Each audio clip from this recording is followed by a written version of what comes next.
ম্যাচের তখন নবম ওভার চলে। সেমিফাইনালে যেতে বাংলাদেশের প্রয়োজন 19 বলে 43 রান। পিছিয়ে আছে অভিজ্ঞ মাহমুদুল্লাহ রিয়াদ এবং লিটন কুমার দাস। ব্যাট হাতে লিটন তার নিজের কাজটা করলেও এই দিন ব্যর্থ রিয়াদ। সেমিতে যেতে যেরকম আগ্রাসী হয়ে খেলতে হবে তার ছিটে ফোটাও দেখা যায়নি রিয়াদের মাঝে। তাই রিয়াদের এই রূপ আচরণে নড়েচড়ে বসেছে ক্রিকেট বিশ্লেষকেরা। অস্ট্রেলিয়ার সাবেক লেগ স্পিনার শেন ওয়ার্ন বলেছে, রিয়াদের এইরকম ব্যাটিং এ 100% ফিক্সিং এর গন্ধ পাওয়া যায়, কারণ একজন অভিজ্ঞ ব্যাটার সে কোনো সময় এরকমটা খেলতে পারে না। তাও যদি হয় সেটা বিশ্বকাপের মতো কোনো আসরে, জিতলেই সেমিফাইনালে প্রথমবারের মতো যেত তারা। কিন্তু এখানে নীরব ভূমিকা পালন করেছে রিয়াদ ও 100% ফিক্সিং এর শিকার হয়েছে।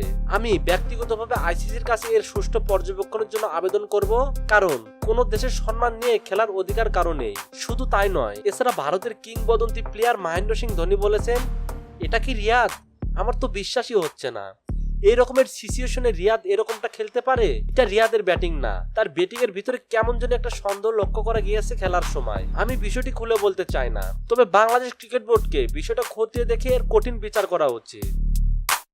মোহাম্মদ নুরে আলম, স্পোর্টস টাইম, ঢাকা।